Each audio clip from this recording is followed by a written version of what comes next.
ಹೇಳು ಪೈಲ್ವಾನ್. ಬಾಸ್, ಮಲ್ಲಿ ಅವ್ರ ಅಕ್ಕ ಮಾತಾಡೋಕ್ಕೆ ಬಿಡಲಿಲ್ಲ ಬಾಸ್. ದಿಗ್ಬಂಧನ ಹಾಕ್ಬಿಟ್ಟಿದ್ದಾರೆ. ಈ ನಿಧಿಗೆ ಸರ್ಪ ಕಾವಲು ಕಾಯ್ತಲ್ಲ, ಆ ಥರ ಕಾವಲು ಕಾಯ್ತಿದ್ದಾರೆ. ಹೆಂಗೋ ಕೊನೆಗೂ ನನ್ನ ಮೇಲೆ ಕರುಣೆ ತೋರಿಸಿ 5 ನಿಮಿಷ ಮಾತಾಡು ಅಂತ ಅಂದರು. ಕರ್ಮ 5 ನಿಮಿಷದಲ್ಲಿ ಏನು ಮಾತಾಡೋದು, ಅದಕ್ಕೆ ನಾ ಮಾತಾಡದೇ ಇರೋದೇ ಎಷ್ಟು ಒಳ್ಳೇದು ಅಂತ ಸುಮ್ಮನಿದ್ದೆ. ಏನು ಮಾತಾಡೋಕ್ಕೆ ಆಗಲಿಲ್ಲ ಬಾಸ್. ಇನ್ನೇನೋ ಮಾತು ಶುರು ಮಾಡೋಣ ಅಷ್ಟರಲ್ಲಿ ಟೈಮೇ ಆಗೋಯ್ತು. ಬ್ಲಡಿ ಭೂಮಿಕಾ ಎಲ್ಲ ಕಡೆಯಿಂದನೂ ಕಲ್ಲು ಹಾಕ್ತಾಳಲ್ಲ. ಸರಿ ಬಾಸ್, ಆಮೇಲೆ ಮಾಡ್ತೀನಿ. ಈ ರೂರಲ್ ಕೋಟಾ ಎಕ್ಸಾಮ್ ಬರೆಯೋದಕ್ಕೆ ಇಷ್ಟೊಂದು ಟೈಟ್ ಸೆಕ್ಯೂರಿಟಿನ? ಇವಳು ಕೈಗೆ ಅವರ ಅಪ್ಪನ ಆಸ್ತಿ ಸಿಕ್ತಾಗ್ಲೇ ಇವಳನ್ನ ಹಿಡಿಯೋಕ್ಕಾಗಲಿಲ್ಲ. ಆ ರೆಸ್ಟೋರೆಂಟಲ್ಲೇ ನನಗೆ ಅವಮಾನ ಮಾಡಿ ಕಲಿಸ್ದವಳು ಇವಳು. ಅಂಥದ್ರಲ್ಲಿ ಈಗ ಎಕ್ಸಾಮ್ ಬರೆದು ಸಿವಿಲ್ ಸರ್ವೆಂಟ್ ಅನ್ನೋ ಹಣೆ ಪಟ್ಟಿ ಸಿಕ್ಕಿಬಿಟ್ರೆ ನನ್ನನ್ನು ಬೆರಳು ತುದಿಲಿ ಆಡಿಸ್ತಾಳೆ. ಅದಂತೂ ಪಕ್ಕ. ಎಷ್ಟೇ ಆಗಲಿ ಭೂಮಿಕಾ ಮತ್ತು ಗೌತಮ್ ಗರ್ಡಿಲ್ ಪಳಗಿರೋಳು ಇವಳು. ಎಕ್ಸಾಮ್ ಬರೆದು ಪಾಸ್ ಆದರೆ 2 ಕೊಂಬು ಬರೋದಂತೂ ಖಂಡಿತ. ಅಥವಾ ಎಕ್ಸಾಮ್ ಬರೆದ್ರು ಇವಳು ಓದಿಲ್ದೆ ಹೋದ್ರೆ ಎಕ್ಸಾಮ್ ಬರೆಯೋದೆಲ್ಲಿಂದ, ಸಿವಿಲ್ ಸರ್ವೆಂಟ್ ಆಗೋದೆಲ್ಲಿಂದ, ಆ್ಯಂಡ್ ನನಗೆ ಕಾಟ ಕೊಡೋದೆಲ್ಲಿಂದ? ರೂರಲ್ ಕೋಟಾ ಮಲ್ಲಿ, ನೀನು ಅದು ಹೆಂಗೆ ಎಕ್ಸಾಮ್ಗೆ ಓದ್ತೀಯೋ ನಾನು ನೋಡೇ ಬಿಡ್ತೀನಿ.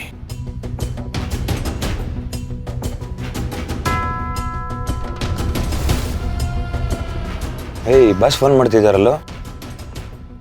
ಹಲೋ, ಹೇಳಿ ಬಾಸ್. ನಾನು ಲೊಕೇಶನ್ ಕಳಿಸ್ತೀನಿ. ಹುಡುಗರನ್ನ ಹಾಕೊಂಡು ಕರೆಕ್ಟಾಗಿ ಕತ್ಲಾಗ್ತಿದ್ದಂಗೆ ಆ ಲೊಕೇಶನ್ಗೆ ಬಂದ್ಬಿಡು. Okay boss.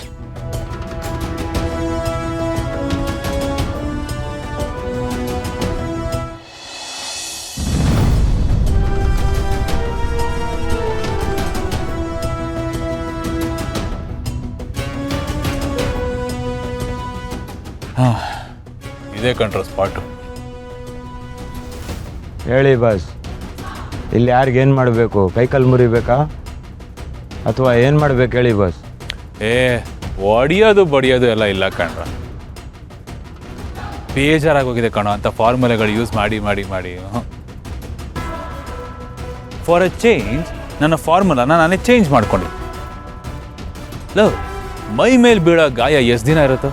ಹಬ್ಬ ಅಂದರೆ 1 ವಾರ 2 ವಾರ. ಗಾಯ ವಾಸಿ ಆಗ್ತಿದ್ದಾಗೆ ಜನ ಅದನ್ನು ಮರ್ತು ಬಿಡ್ತಾರೆ.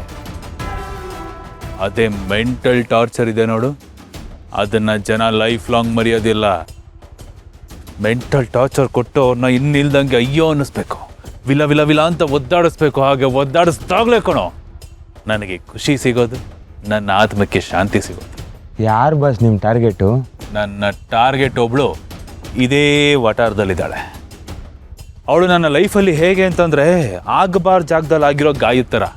ಈ ಕಡೆ ಆಗಿದೆ ಅಂತ ಹೇಳ್ಕೊಳಂಗಿಲ್ಲ, ಬಿಡಂಗಿಲ್ಲ, ಅನುಭವಿಸ್ದೆ ಬೇರೆ ದಾರಿ ಇಲ್ಲ. ಆ ಲೆವೆಲ್ಗೆ ನನ್ನ ಡಿಸ್ಟರ್ಬ್ ಮಾಡಿದ್ದಾಳೆ ಅವಳು. ಸೊ ನಾನು ಅವಳನ್ನ ವಾಪಸ್ ಡಿಸ್ಟರ್ಬ್ ಮಾಡಲೇಬೇಕಲ್ವ? ಅವಳು ಹಾಕಿರೋ ಮಿಸೈಲ್ಗಿಂತ ನಾನು ಹಾಕೋ ಮಿಸೈಲ್ ಇನ್ನೂ ಜಾಸ್ತಿ ಇರಬೇಕಲ್ವ? ಒಂದು ಮಿಸೈಲ್ ಇದೆ ಕಣ, ಅದೇನಾದ್ರೂ ಹೆಸರು ಬಂಕರ್ ಬ್ಲಾಸ್ಟರ್ ಅಂತ. ಅದು ಫುಲ್ ಡೀಪಾಗಿ ಆಳಕ್ಕೋಗಿ ರಿಪೇರಿನೇ ಮಾಡೋಕ್ಕಾಗದೇ ಇರೋಂಥ ರೇಂಜಿಗೆ ಡ್ಯಾಮೇಜ್ ಮಾಡುವಂಥ ಮಿಸೈಲ್ ಅದು. ಸೊ ಇವತ್ತು ನಾನು ಅದೇ ರೀತಿ ಒಂದು ಮಿಸೈಲ್ನ ಬಿಟ್ಟು ಅವಳಿಗೆ ಟಾರ್ಚರ್ ಕೊಡಬೇಕು ಅಂತ ಇದ್ದೀನಿ. ಈಗೇನು ಮಾಡೋದು ಬಾಸ್? ಹೋಗಿ ಅವ್ರ ಮನೆ ಡೋರ್ ತಟ್ಟಿ ಡಿಸ್ಟರ್ಬ್ ಮಾಡೋದಾ? ಡೋರ್ ಸೌಂಡ್ ಎಲ್ಲ ಸಾಲಲ್ಲ ಕಣ, ಸೌಂಡು ಜೋರಾಗಿರ್ಬೇಕು. ಯಾಕಂದರೆ ಅವಳು ನನಗೆ ಆ ರೇಂಜಿಗೆ ಟಾರ್ಚರ್ ಕೊಟ್ಟಿದ್ದಾಳೆ. ಅದಕ್ಕೆ ಸೌಂಡ್ ಮಾಡಬೇಕು ಅಂತಲೇ ಪ್ರಿಪೇರ್ ಆಗಿ ಬಂದಿದ್ದೀನಿ. ಕಾರಲ್ಲಿ ಪಟಾಕಿಗಳಿದ್ದಾವೆ. ಈ ವಟಾರದ 4 ದಿಕ್ಕಲ್ಲೂ ಎಲ್ಲ ಪಟಾಕಿಗಳನ್ನ ಇಟ್ಟು ಕಂಟಿನ್ಯೂಸ್ ಆಗಿ ನಾನ್ ಸ್ಟಾಪ್ ಸೌಂಡ್ ಮಾಡಬೇಕು.